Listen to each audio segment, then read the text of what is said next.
Эхо Москвы в Уфе и ProUFU.ru представляет рубрику «Говорим по-башкирски». Движение. Харакет. Национально-освободительное движение. Milli azadlık hareketi. Национально-освободительное движение. Milli azadlık hareketi.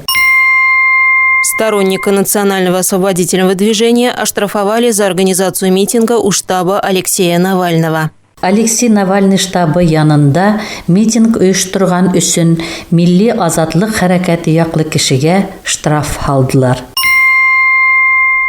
Сторонника национального освободительного движения оштрафовали за организацию митинга у штаба Алексея Навального. Алексей Навальный штабы янында митинг uyushturgan үшін Milli azadlık hareketi яклы кешегә штраф алдылар. Эхо Москвы в Уфе и ProUFU.ru представляет рубрику «Говорим по-башкирски».